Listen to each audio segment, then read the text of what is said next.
Greetings. Thank you for joining me to learn about microplastics.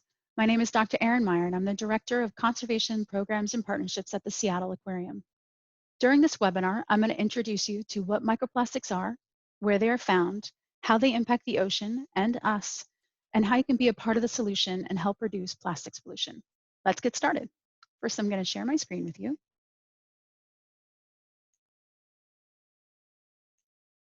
Okay. So what are microplastics? To answer this question, let's break the word into two components, micro and plastics.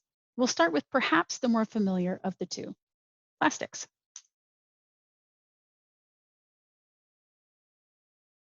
You most likely use them, see them, and or play with them every day.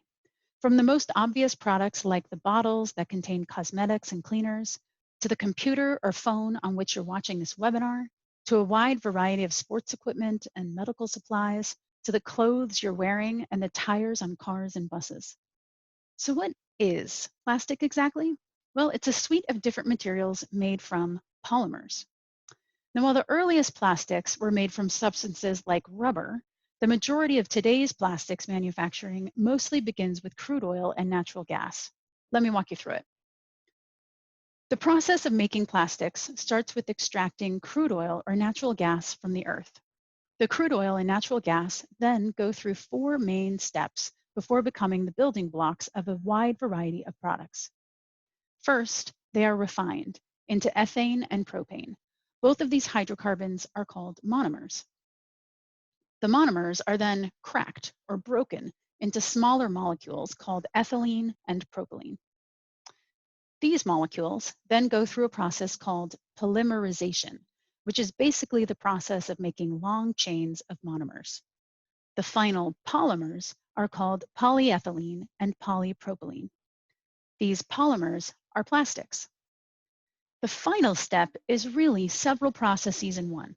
The polymers are melted, cooled, and chopped into pieces, which are called nurdles.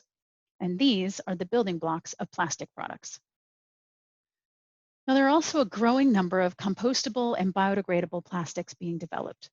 Compostable and biodegradable plastics are often bundled under the term bioplastics. Bioplastics are made from plant-based materials like corn and sugarcane and are designed to have a smaller carbon footprint, to break down faster in composting facilities or in the natural environment, and increasingly to break down into unharmful, naturally occurring chemicals. Now you have a handle on what plastics are, let's shift to the first part of the word, micro. Micro means small, but how small? The officially accepted definition is that microplastics are any plastic fragments that are less than 5 millimeters in at least 2 of 3 dimensions, height, width, and length. For example, a piece of plastic that is 5 millimeters wide, 5 millimeters tall, and 10 millimeters long is a microplastic. But a piece of plastic that is 5 millimeters wide, but 10 millimeters tall and 10 millimeters long is not a microplastic. So how big or small is 5 millimeters? Well, if you have a ruler nearby with centimeters on it, I encourage you to press pause and go get it. Millimeters are the tiny lines on the centimeter side of the ruler, and 5 millimeters is half of 1 centimeter, or about 1/5 of 1 inch. Now let's put that into perspective. Pictured here are 6 items found in my kitchen, and perhaps some are found in yours as well. If all of these items were made of plastic, they would be considered microplastics because they are all 5 millimeters or less in 2 dimensions, or at least 2 dimensions. For a fun activity after this webinar, or you could pause now, I encourage you to explore your own kitchen to find items that would qualify as microplastics, if they are made from plastic. All right, now that you know what microplastics are, or at least have a decent idea, I imagine you may be wondering how microplastics form. Well, there are 2 main types of microplastics. Products that begin as microplastics. This includes things like glitter and the building blocks of plastics products mentioned earlier, which are called nurdles, as well as a multitude of products that contain microplastics, such as various paints, industrial cleaners, and some facial scrubs, toothpastes, and other hygiene products. The second type of microplastics are those that come from larger plastic products. Plastics, like everything else, break down into smaller pieces over time. For example, our synthetic or polyblend clothing shed microfibers, particularly when washed and dried. For other plastic products, microplastics are formed through weathering. Weathering is the process of breaking down a rock, plastics, or other material. There are three types of weathering: physical, chemical, and biological. Physical and chemical weathering are caused by the sun, wind, water, and changes in temperature. Biological weathering occurs through the activity of animals or plants, such as clams and sponges that bore into wood, rocks, shells, and marine debris like plastics. While all three types of weathering break down plastics, the single most powerful weathering driver is the solar UV radiation from the sun. Now, according to a 2017 study by the International Union for the Conservation of Nature, most of the microplastics in the ocean are shed from our clothing as microfibers, created through the wear and tear of car tires, and are released through weathering of various paints and coatings on buildings, roads, boats, and other infrastructure. So once they form, where do they go? Where are they found? Well, the short answer is everywhere. They're in the air, on the land, and in the water. Once in the ocean, some microplastics float, some sink to the bottom sediments, and some remain suspended in the water column. Microplastics are found in all marine habitats, from the surface to the deepest ocean trench. We have limited understanding of the full extent of microplastic contamination and are still exploring its sources and how it moves among ecosystems. We're also still learning how it affects living creatures, including humans. So what do we currently know about how it impacts ocean health? Well, many animals like corals, salmon, and seabirds mistake microplastics for food and eat them. Others eat them by accident simply because of their proximity to intended prey like zooplankton. And bigger animals like seals and sea otters often eat plastic indirectly when they eat smaller animals. Though the research is still in its early stages, early results suggest that microplastics can be very dangerous for animals, leading to reproductive problems, sickness, and even death.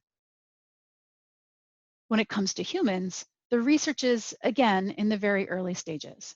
However, it is clear we also ingest microplastics through the water we drink, the air we breathe, and the food we eat. This said, the impacts on humans are currently unknown. So what have we learned? Microplastics mostly originated as crude oil and natural gas. They are small, have found their way throughout the world and into creatures from across the food web, from the smallest plankton to the great blue whales, and into humans as well. If each and every one of us takes action, we can turn the tide and stem the flow of plastics into our communities, waterways, and ocean. Here are some steps we can take in our daily lives. First, refuse, reduce, and reuse single-use plastics. You have the purchasing power to choose what products you choose to purchase. For those with the means, select products that are packaged with recycled materials. This will help drive up consumer demand and thus drive down the cost of these more environmentally responsible products. Do you have a bag or several you can bring with you while shopping? Then do so, and for all kinds of shopping, from grocery shopping to clothing shopping. And shop at used clothing stores whenever possible. Second, reduce microfibers by installing a water filter to your washing machine. Third, take public transit and or carpool whenever possible to reduce overall tire wear. And finally, raise your voice to advocate for policies that reduce single-use plastics, such as bans or restrictions on single-use plastics like styrofoam and plastic bags, and support innovative policies like those that focus on producer responsibility that will reduce the influx of plastics into your state or country. For those of you in Washington state, this kind of legislation is coming in the 2021 state legislative session. Join the Seattle Aquarium Policy Listserv to stay informed. And in case you want to take action on social media, yesterday we launched our micropoems on microplastics activity on Twitter. And I encourage you to join us and lend your voice to raise awareness of the impacts of microplastics on our ocean, community, and planet. Plus, it was the 50th anniversary of Earth Day yesterday, and April is National Poetry Month. So it's a great way to bring art and science together. So the problem of microplastics pollution is global and complex, but there's reason for hope. The solutions to this problem are achievable, and we believe that we can stem the flow of plastics, including microplastics, into our waterways, ocean, and communities. Your individual actions matter, and our collective actions and voices can drive the transformative change needed to improve ocean health and alter the trajectory of our planet's future. Thank you for taking the time to watch and or listen to this webinar today. And I hope that you learned something. And I also hope that you will join me and the Seattle Aquarium in taking action for our One World Ocean. Until next time, bye.